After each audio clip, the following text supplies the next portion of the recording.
I took a stroll downtown this evening when I heard music echo through the night. So I started running so I wouldn't be too late. In the neon light, what the music gon' reveal through the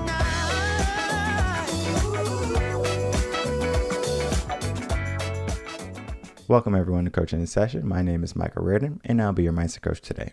And today we're going to be having a fitness coach come on and we're going to be talking about metabolic flexibility, benefits of sleep, different types of workouts, cardio, power, all of the different things that we need in order to be fit. Because if you looked in the mirror recently, maybe that quarantine 15 that you gained is still there. So we need to figure out how to get rid of that, right? Because that's not helping us. Let's get into a better lifestyle, right? Many people just kind of find some fast food and that's their day, right? They don't do much when it comes to health and fitness because it takes a lot of energy. And I understand that it's going to take a lot of energy for you to get to a better body, but we have to decide, what type of life do we want in 10, 20, 30 years? Do we want to be that person who's struggling to walk up some stairs, or we're having all these body pains because we haven't been taking care of our body? And it's not just working out. Nutrition is going to play a vital role in our development for our future self. So a little bit about Zeco is he's from Jamaica originally, and now he's living in Florida. He has like 7 certificates on fitness. So you can tell he's devoted in fitness, in helping people get to that. And he's so passionate about what he talks about, and he's so knowledgeable. The nuggets of wisdom that you're going to get from this conversation alone is going to be valuable in the sense of a year worth of training by yourself. That means you're going to gain the knowledge you need in order to get to your fitness goal to reality. All right. And of course, I still encourage you to get a coach or a fitness coach to help you along that way, to guide you. But this interview is going to be a great building block for you to start that journey. So let's get into that interview with Narado and myself.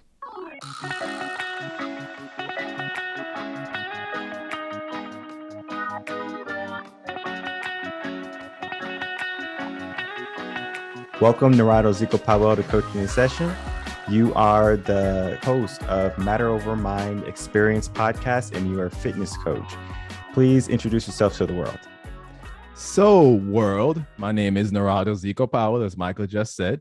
I was born in Montego Bay, Jamaica, the wonderful, beautiful island, right? Everybody gotta love it. Now your boy lives in Florida, so I still live in a tropical environment, right? Just that you know what my setting is, right?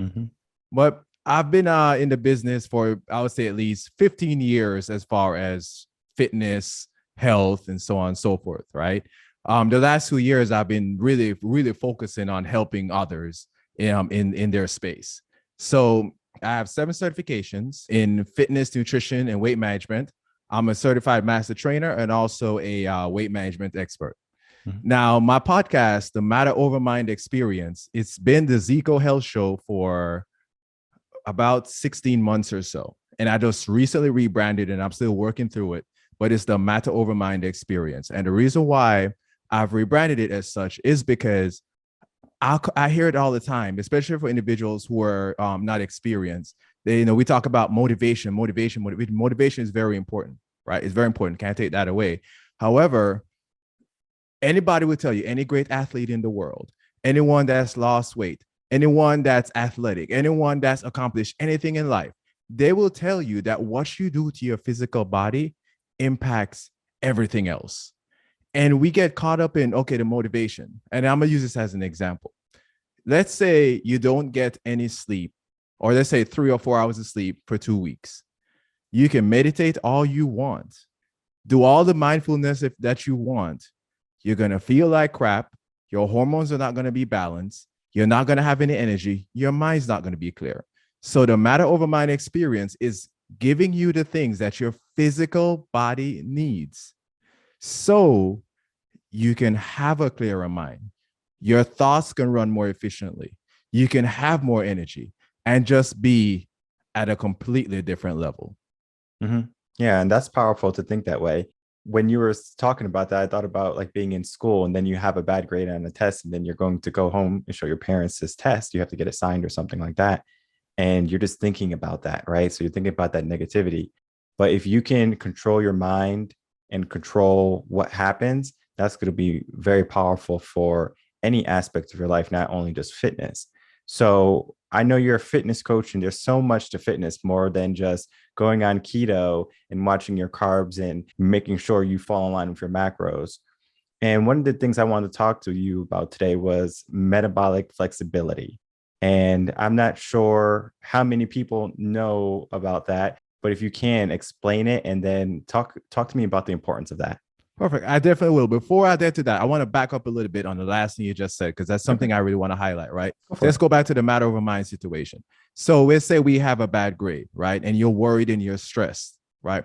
A lot of times people don't realize that that stress that you're going through is because of something physically that's happening within you, right? For someone like myself, for example, I don't get stressed over things that used to stress me anymore. Why? Because of how my body operates. Your serotonin, right, which is mostly produced where? In your gut. Your dopamine is a neurotransmitter. All these things are physical, right? So yes, it's very important to have control over the things for your mind. However, it's very important to note that when you take care of the physical body, then the clear thoughts and your mind functioning on an optimal level gets a whole lot easier. So I really want to make sure I highlight that for audience. Now, let's talk about metabolic flexibility, because this is my baby. This is my puppy, right? So I'm going to try to keep this as brief as I possibly can. You know, when you meet someone and no matter what they eat, they burn it off. And you say, man, you just have a fast metabolism. And then you meet someone, they can eat, I don't know, a slice of pie and they gain 5 pounds, right? And you say, okay, this is crazy. Well, one of the things that comes down to is being metabolically flexible. Something else may come down to is that some people eat based on their region and they may have some enzymes, which I'm going to get into. But to make it short, our body has enzymes to break down fat, carbs, and proteins. It's not a magical thing. Our body physically has enzymes to do so. Now, someone who struggles to lose weight usually have an imbalance of those enzymes. And I'm going to give you a perfect example. Thank you, food pyramid. Most Americans eat a high sugar processed diets, meaning that we have, because that's what we feed our bodies have more enzymes like amylase to break down sugars and carbs.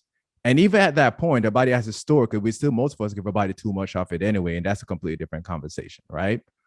On top of that, mammals are born with more amylase, which is the carb burning enzyme, than any other mammal in the world. Humans, are born with more amylase than any other mammal in the world. We know this, right?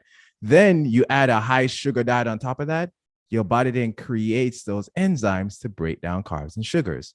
And then there's protein, which most of us are not deficient in protein, so we usually find there. But then what happens to the fat? We don't feed our bodies enough good, healthy fats. So then what does our body do? Our body says, okay, you're not going to feed me this. I'm not going to create enough of those enzymes to break down fats. So then you eat something that's rich in fat and carbs. Your body's going to break down some of the carbs, whatever is excess, because most of us have excess anyway. Your body's going to store. But then the fat, your body have a hard time dealing with it. So then your metabolism is not flexible, meaning that whatever your body doesn't break down, it stores. And we have so much evidence now that back this up, but we know this. What everybody struggles to break down is going to store. So you eat something and you just gain weight, you gain weight, you gain weight. Versus I can eat a slice of cake, which I rarely eat cake, but if I do, I don't gain a pound because my metabolism is extremely flexible. And I want everyone to be very keen on that, to understand where I'm coming from. It's not the fact that somebody just naturally born with a faster metabolism. Yes, there's genetics that play a role. However, epigenetics, the things that we do in our lives and the decisions that we make can allow our body to create the enzymes that it needs to break down the macros efficiently. Mm-hmm. Does that make sense? To me, yeah. I mean, I have been doing fitness since I was 15. So for me, this is, just a tune-up lesson per se. But for the audience, right, they might not know what metabolic flexibility is. They might not know the importance of fitness or different types of workouts. So that's why I wanted to bring you on to give a different viewpoint and your in your standpoint on certain topics and expertise, of course, so we can help the audience and educate the world. That's what I'm here for, my friend. I'm here to please, right? So then I'm gonna dive a little bit deeper. I'm gonna dive a little deeper. So we explained that. So then someone says, okay, so I don't have a flexible metabolism. What do I do? Because if I just look at a piece of candy, I gain some weight. Or if I just look at certain things, I just gain weight. I don't know what's happening. Mm-hmm. The first thing is you have to know what your ancestors ate. That's very important, because what your ancestors ate determines what they pass down to you, even what your parents ate. If you come from certain countries where they survive on higher fat diets, you might be more likely born with more lipase. We all have lipase, but more fat burning enzymes, right? Mm-hmm. Now, you also have to look at what did you eat as a child, because then if you say you were born somewhere where people ate more fats, but then you grew up on a high sugar diet, your body might have changed over time to where, okay, it kind of limits the lipase and increases more amylase, which are sugar burning enzymes. I want to make sure I make that distinction. That's the epigenetics part I'm talking about. So you have to know what your ancestors, what they ate, and then what did you eat as a child? There's two things that are very important. The next step is looking at your diet now and trying to have an idea of where are you now? Because once you understand those things, you can start to see, now when I eat this, I see why I have a struggle to break it down. Like, I'm from the islands, right? I can eat more carbs with no problem. I was on vacation. I was eating sugar cane. I was eating apples, like, Jamaican apples, a little different than American apples, things I don't have access to here, right? And being an island, the fruits are sweeter and stuff like that. I had no problems, didn't gain a pound. Whereas if someone else may struggle with that, right? So it's a transition to really get to that point. Now, there are a couple ways you can figure out where you are now. One, you can just use anecdotal evidence. You can do an experiment of if I eat fat versus carbs, how my body respond to it. For example, if you go on a higher fat diet and you feel like you're about to die, that usually means that you don't have enough fat burning enzymes, right? Yeah. Like, it's like the keto flu. Like I cycle ketosis, right? When I go to ketosis, I feel great. I have no problems. My body switches over, no issues. I'm all set. And that wasn't the case a few years ago, right? But I'm all set. When I switched to burning carbs, I'm okay as well, no problems. But someone who's not metabolically flexible can't switch from one to the other, right? So the anecdotal piece is understanding when I eat things, if I eat fat and I feel terrible, that there's an issue there. If I eat carbs and I feel great, okay, I'm good. But then some people may eat carbs and they feel bloated, but they eat fat, they feel great. So there's a way to figure it out anecdotally where you are. But here is the tool that I recommend to everyone. And let me tell you something. This is the most fantastic weight management tool I've ever come across. It's a really fantastic hack. It's a product called Lumen. It's Lumen, and it's a breathalyzer. And you as an athlete, you know that when you eat carbs, you produce more CO2 than when you burn fat because of the Krebs cycle, right? It reads the CO2 levels in your breath. And then it determines based on the CO2 level in your breath if you're primarily burning fats or carbs. After about 2 weeks of constantly following their readings, it gives you a flex score out of 21. Based on your flex score, you know how flexible your metabolism is. Their nutritionists give you nutrition guidance to follow, and they even have a food log in their app. So you follow the guidance as far as your macros, fats, and carbs, and they rotate it. It's not a low carb diet. It's not a high fat diet or a low fat diet. No, it's not a diet. It changes daily based on what you breathe. So your body can over time develop the right enzymes so your metabolism can become more flexible. Now, I've seen individuals start off at like a 4. Now, the highest score is a 21. Just to give you an idea, I think I'm 19.4 or somewhere around that area, right? I've seen people start with a 4 out of 21 and say, why am I not losing weight after 3 weeks? Well, you're at a 5 out of 21. That's an F, right? So that's why you're not losing weight. Your metabolism is not flexible. But when they start creeping into the 14s and the 15s and they start realizing, okay, now the weight started falling off. My body's building lean muscle easily. I have more energy. I start feeling better. And that takes a while to get there. especially if you're moving from sugars to fats. That's a lot harder to do. So I recommend any of your listeners to check out Lumen. Their website is lumen.me. I can also send you a link as well if you want to put it in the show notes. Oh, yeah, And I of actually course. have a discount code for them too. It's Zeco Health. I know it gives you 10% off their services. So check it out because it really is a life changer because it trains your metabolism to become healthier and more flexible over time. Takes the guesswork out of it. Mhm. Yeah, But that's powerful too. Guesswork. And before Lumen, that's what we did. And me having all the certification that I did, it worked great for me. But when I started using Lumen, I was able to know exactly what my metabolism was doing. Mm. So whenever I have my bulking time and my shredding time, it just was a whole lot easier because I had the tool to guide me through the process of doing that, right? Mm-hmm. And to stay on topic with metabolic flexibility, how does age play a role in that?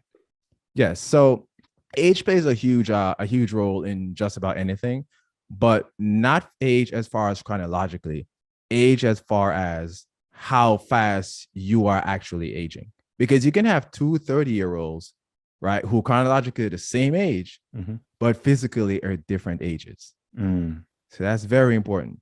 Now, a chronic inflammation and oxidative stress that we talk about all the time speeds up the process of aging, right? Mm-hmm. So if you take a 30-year-old that is under chronic inflammation, chronic oxidative stress, know what's going to happen? Gut issues, possibly gut permeability, so leaky gut that we talk about, right? They're not going to have much energy. Their hormones are not going to be as balanced. Their neurotransmitters are not going to fire as well. Their gut enzymes are not going to be as balanced as they should be. And a host of other things, because they may also have insulin resistance. There's so many things that could happen based on how you're actually aging. So that's very important. And I want people to really grasp that idea that being 30 or being 40 is really just a number, is really a number. Mm-hmm. But you can be 40 chronologically and 60 physically. Mm. Because, and then this is the issue. Once you're aging faster than you're supposed to be, and it's been happening for like most of us for 10, 15, 20 years, the process gets more and more difficult. It's harder to recover. It's harder to get your body back to where it's supposed to be. Not say it's impossible, but there's more challenges in front of you. Mm-hmm. My brain is saying, okay, well, what do you eat per se, rather than, okay, I'm understanding all this data. Now, I do understand that everybody is going to be different. Everybody is going to be different. Yeah. And what works for me might not work for them, right? Because I can have oatmeal in the morning. Maybe someone else can't have oatmeal in the morning. Just depends on their body type. But just for the sake of giving it an example, can you tell me what you eat on a typical day, breakfast, lunch, and dinner? Dude, I don't have typical days, but I'm going to try to. Exactly. Do the best you can. You could say typically for breakfast, I have a protein shake. That's me. For lunch, I will have maybe some scrambled eggs and a protein like a bean or chicken or steak. And then for dinner, it's going to be water, yogurt. If I'm really hungry, some type of nut. But I typically stay away from heavy carbs in the evening, right? That's just me, right? I know my body type. But, just give an example of, a blanket statement, because there's so many things we can eat, of course. I know. No worries, man.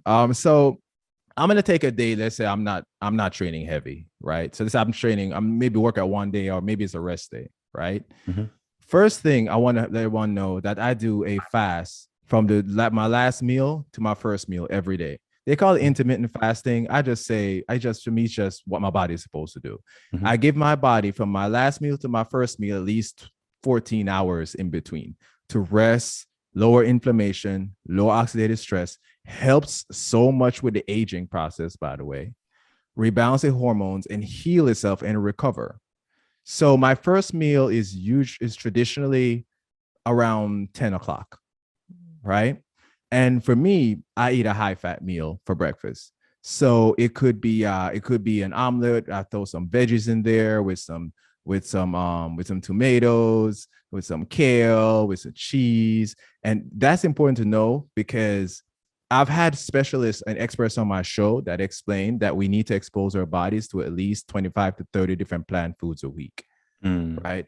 because it feeds our gut. Again, the matter over mind, right? It feeds our gut. It feeds our good bacteria in our body. So I make sure to eat as many different veggies, different colors, different fruits, drink different things. And I'm going to get into that in a little bit. But so I may have an omelet, usually a high fat meal with some fiber, right? With some fiber, but not a lot of carbs yet, because I haven't trained yet.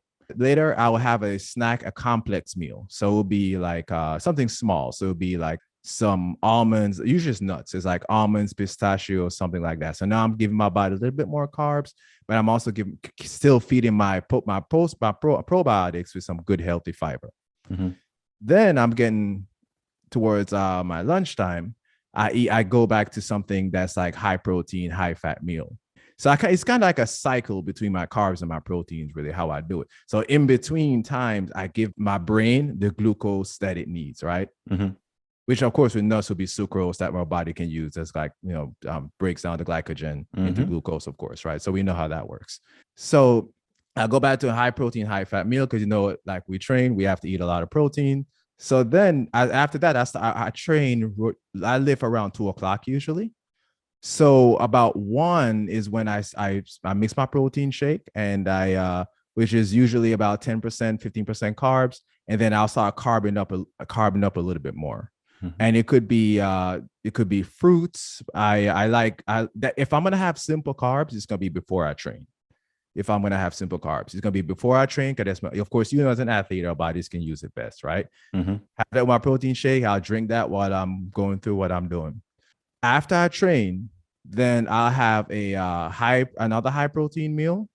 And often I love fish. I love to have fish after I train, because I had my whey protein while I was training after or right before. But after I train, then I have fish, and then I'll have veggies or some fruits, something like that along with it as well. Right. And then before I go to bed, so later on in the evening, about 6 or 7, I'll have some berries. And the reason why, this is why I do that. Our brain prefers glucose, like I said earlier, and can use it for sleep, use it very well for sleep. And this even happened in the Lumen group. People have asked, I'm burning fat and I'm losing weight, but I can't fall asleep. I said, because you're on a high, your body's burning all this fat while you're sleeping. It's stressed. Your brain is like, oh my God, where's my glucose? Where are my glucose? So I give my body some glucose. Now, people may argue that and say you can use vegetables. Okay, whatever works for you. But, fructose can also be broken down as glucose in the body as well, right? So either way, as long as you're giving your brain some type of like carbs, healthy carbs, that's going to help with your sleep quality. And then I rinse and repeat. Of course, I change it up a little bit based on how I train, because some days I run, and that's a different conversation. But that's as typical as I can make it. And then that goes into the benefits of getting good sleep, because if you're not eating the right foods and you're struggling to go to sleep, the body's not repairing. You're not going to be mentally fit to be high energy, because you're just so fatigued and your body's trying to slug its way through the day, but you don't have that capacity in your mind. And maybe you're not even having that energy because you didn't get adequate amounts of sleep. So I wanted to talk to you as a fitness coach. Is there a benefit from getting good quality sleep, right? What is that benefit?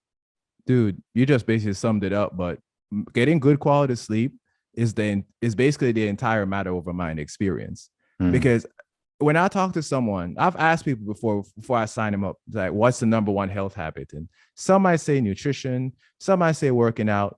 Very few people say sleep. Well, sleep, that's where the bang for the buck is, right? If you don't get good quality sleep, your hormones don't rebalance properly. Your gut doesn't heal as well as it should. Your neurotransmitters don't fire as well as it should. Your body doesn't recover as well as it should. At chronic inflammation, oxidative stress, those things that should be lowered through rest don't happen like they're supposed to. So then what happens? You feel, like you said, you feel sluggish. Your mind is not clear. You get ticked off at every little thing.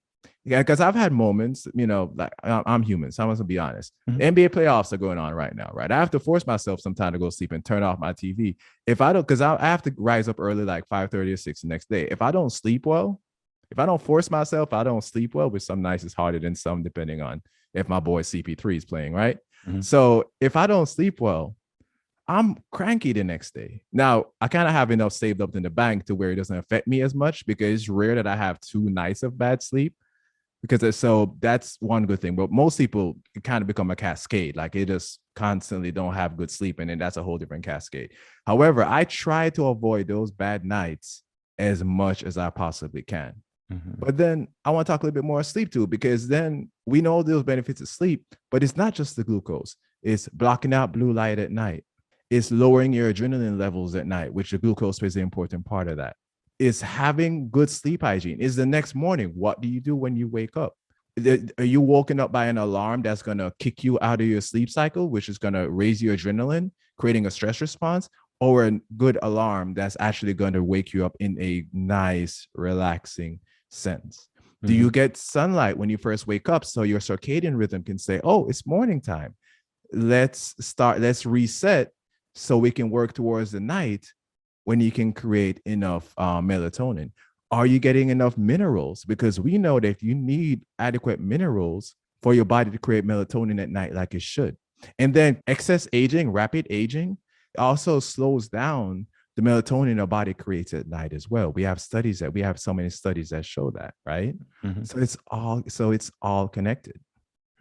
Yeah. And then the alarm thing, for anyone who's interested in getting an alarm, there's so many apps you can get for your phone that are not your phone alarm that gradually wake you up, right? You can get the sounds of birds that just start with a slow chirp and it slowly starts to get loud. So if you want to wake up at 5 o'clock, that alarm knows, okay, we're going to start at 4:47 to gradually get you out of your sleep instead of abruptly.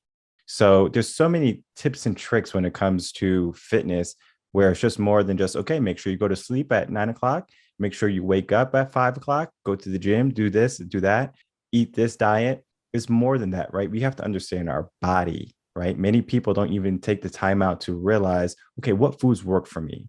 How much sleep do I need? They say, well, it's recommended I get 8 hours of sleep, right? How often do we hear that? Because you might need less, you might need more, right? Depending on who you are, right? Where you are. And for me, I can have 6 hours of sleep and I'm good to go 100%.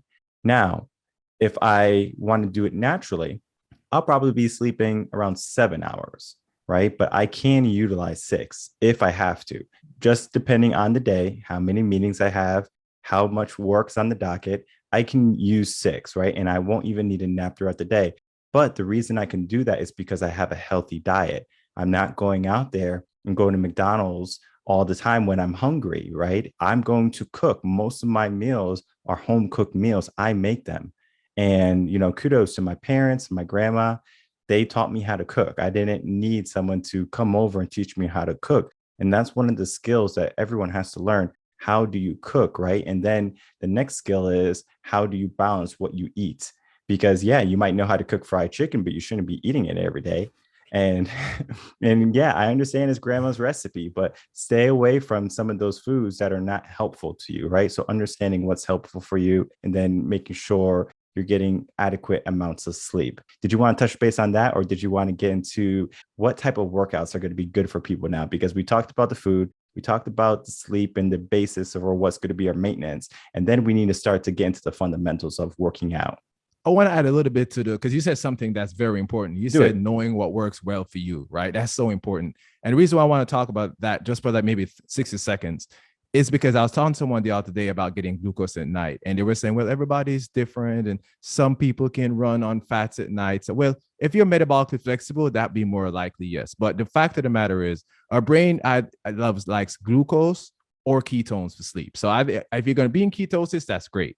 If you're not going to be in ketosis, you may use glucose. However, the reason I'm mentioning that, most people are not in ketosis all the time. So experiment with what works for you when it comes to your carbs at night. Don't listen to that nonsense where they say don't eat carbs at night. Don't eat popcorn, right? And don't eat, processed crap, but eat good, healthy, complex carbs. Like you're talking about apps, download a glycemic index and learn which carbs are complex. And you can add those in that and then experiment how much works for you. And you combine that with all the other sleep hacks and you can transform your sleeping experience. Definitely. And then we get into the nitty gritty, right? People want to get in shape now. They say, okay, I have my nutrition down, I have my sleep pattern down.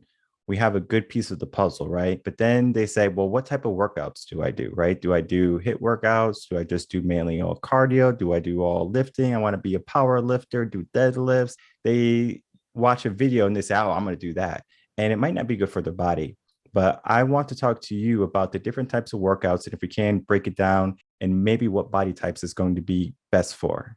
Definitely. So I want to start by saying that most people can benefit from just about any type of workout. In fact, the best workout you can do is any workout that you can do. Yeah. Right. So if that means walking, get your butt out there and walk. Just so that you know. Now, as an athlete that different workouts train different things, different avenues, right? Mm-hmm. So of course we have weightlifting. Weightlifting is very important.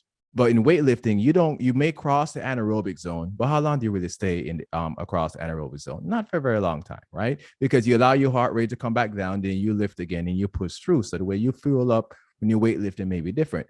Weightlifting is very important though, because it helps your joints, helps to fight sarcopenia, which is the loss of muscle during aging. So of course helps to build lean muscle, right? Mm-hmm. But then within weight training, there are two things to consider. I just say variety is the spice of life. That's how it goes, right? Mm-hmm. I have my high reps / calisthenic days. And then I have my low reps where I'm just crushing it days, mm-hmm. right? I train like that specifically. I have 3 of each. I have 3 heavy days and I have 3 calisthenic days, which I also include train high reps with my weights. It's not really high intensity, but what I'm doing is I'm training my small muscle groups in that process. And that's very important for people to understand because our muscles have 2 components. There's an endurance component, right? That we tend to miss, and a strength component, right? Mm-hmm. So the endurance component, if you're always lifting heavy, but you're not training the endurance component of your muscles, you're really asking for trouble. I've had people come to me that's with a bunch of injuries and said, man, I'm just injured because I've been lifting all my life. I said, no, bro, you're injured because you've been lifting wrong all your life. Because then I'll put him through a workout and then every form is off. But he's like, I'm lifting a lot of weight. I said, okay, let me show you something. Use my form. They can't lift as much as I can with my form. Mm-hmm. Even though he can lift a whole lot more without my form, which I probably couldn't do because I couldn't even think about lifting how they're lifting, mm-hmm. right? But with my form, with a proper form, as you know, they can't lift as much because they compensate. And I looked at them and said, there's certain muscle groups that are underdeveloped, which is why you compensate. So you need to focus on that. So with weightlifting, you want to have that variety. You want to have days where you do single arm stuff, right? You know how it is. You have one dumbbell in the air, you have one arm you're pumping, you put the other arm up. You have the arm is pumping, you're doing your bicep curls, you want to, your days to use your bar, you have days where you use your dumbbell. You want to have a good, and that's why for anyone that wants to start, especially you can afford it, take about 3 months at least and hire a trainer. Mm-hmm. Biggest thing with my program is I always tell people, you don't need me forever. Right? You just need me in the beginning to set you on that path. And you need a trainer to set you on that path. So you want to have that good combinations. Even if you want to look up, let's say you can't afford a trainer. Of course, we don't, we're not all rich like Michael over here, right? So, we're not all balling, you know what I mean? So, you want to look up YouTube videos. Yes, I get it.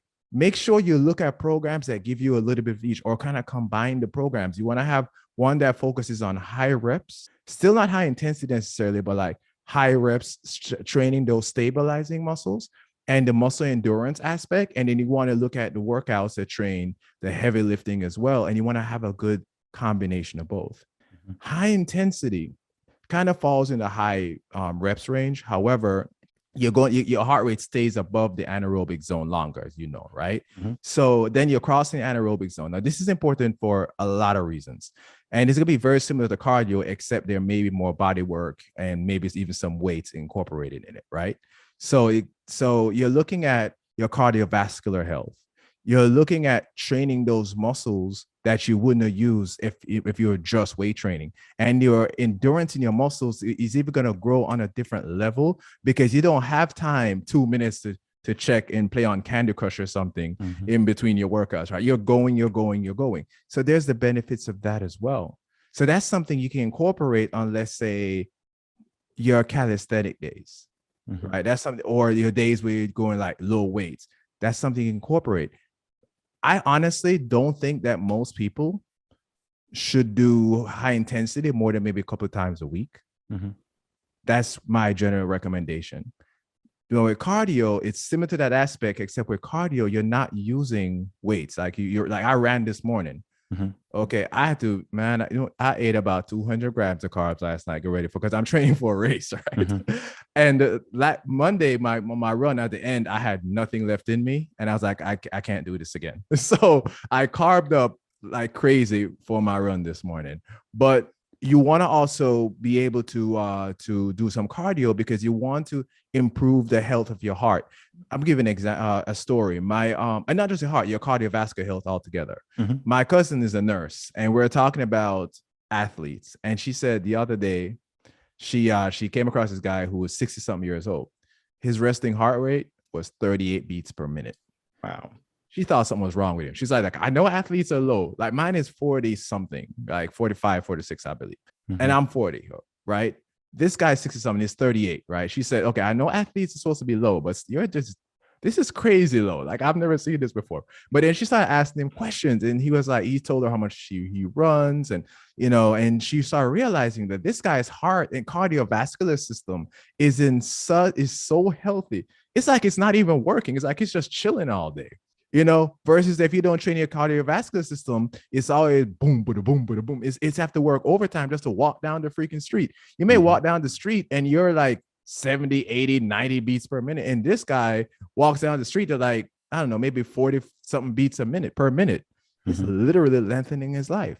So we have to have a healthy connection, or healthy combination of high intensity cardio and weightlifting. And even within the weightlifting, you want to have the variety, because something that ticks me off, bro, more anything else, is when I see these posts on Instagram. I lost all this weight, and cardio and weights over cardio, and I see that all the time now. And I look at this like, I have no freaking clue what you're talking about. Yes, you lost weight, and that's good, but check your resting heart rate.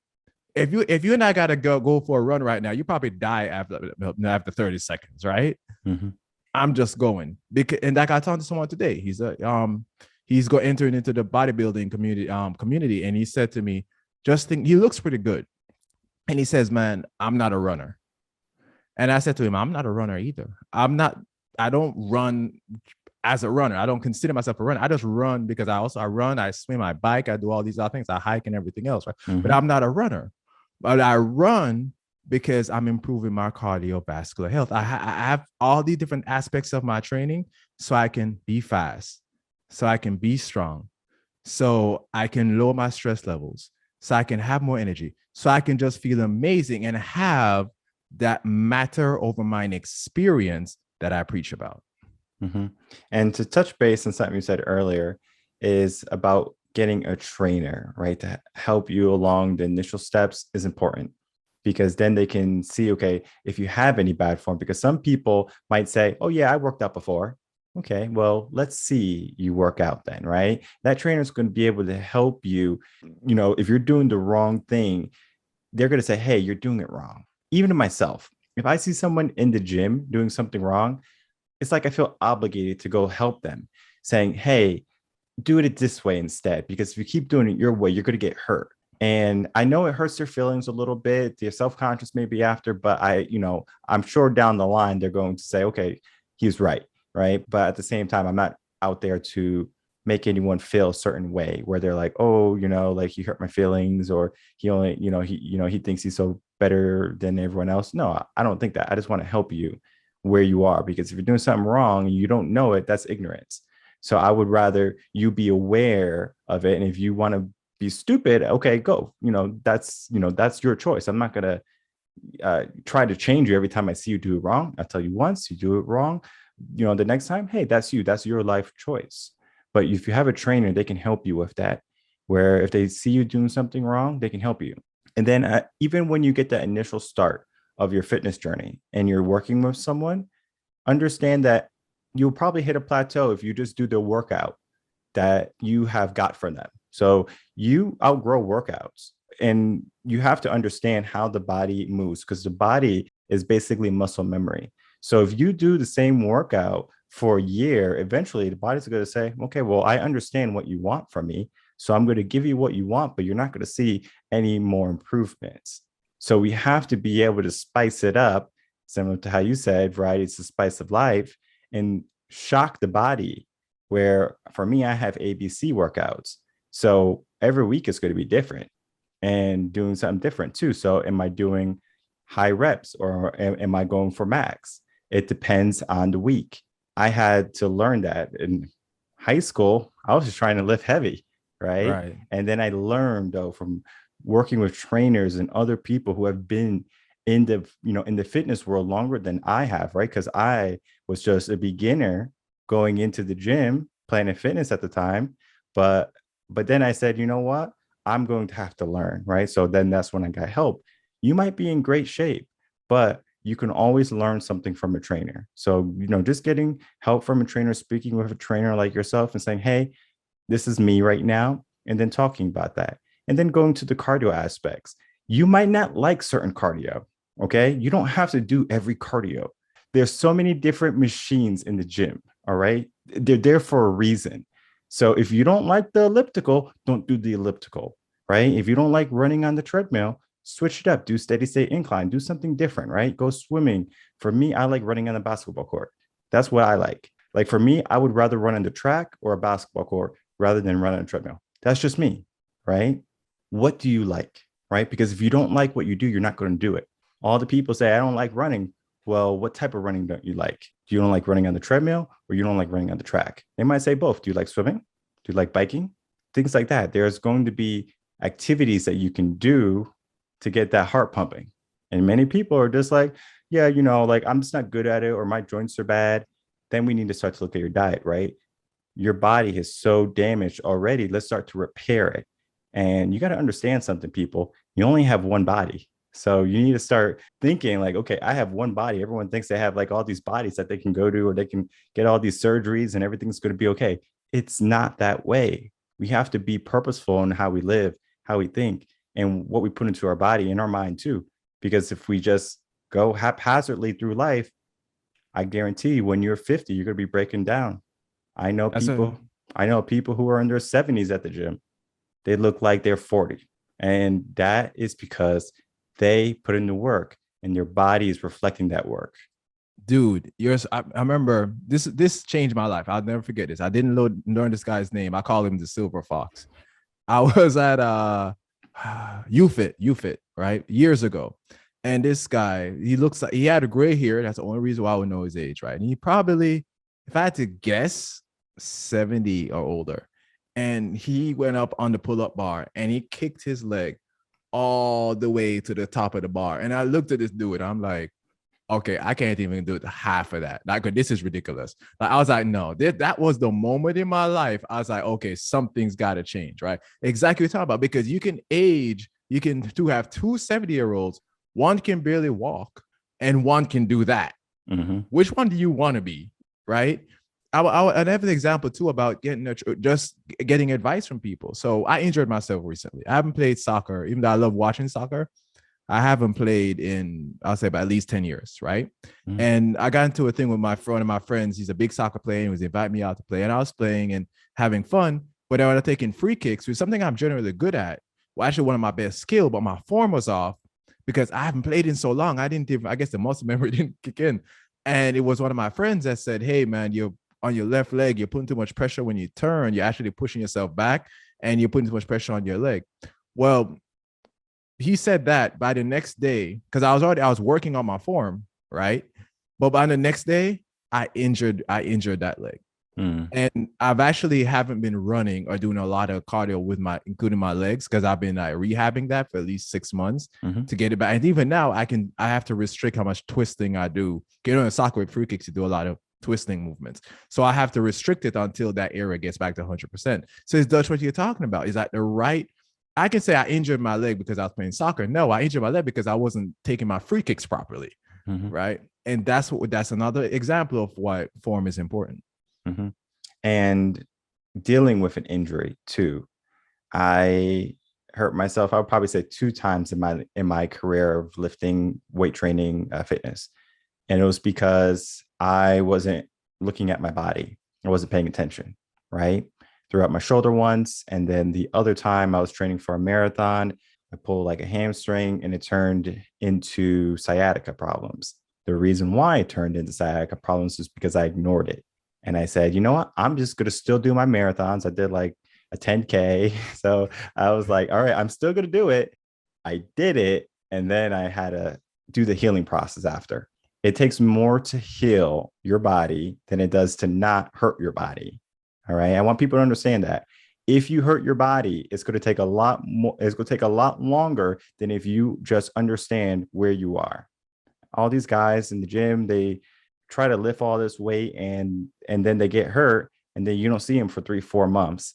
Where are they? Right? They're losing everything they gained. Understand your body, take some time out, speak with a trainer, work with someone who can say, okay, this is a good place for you. This is where your body is. And then understanding that, right? Like you're not going to build a house with bamboo when you should be building it with steel, right? And many people are just over here just tossing bamboo thinking that they're building a home, right? But you have to lay down that strong foundation, right?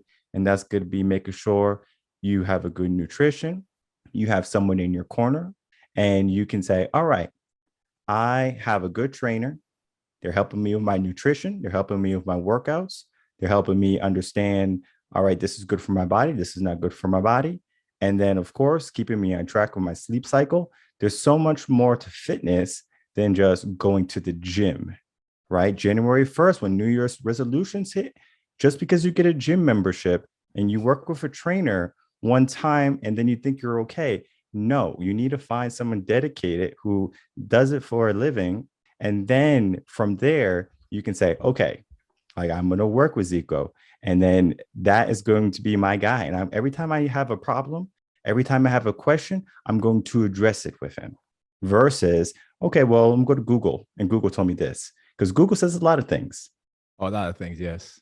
And we have to understand just because Google says it, it doesn't mean it's going to work for you, right? So having someone who knows you, who has spoke with you, and then of course, sees the progress that you're making, it's going to be about, 3 to 6 months minimum. That's minimum, where you can say, okay, I have a healthy foundation.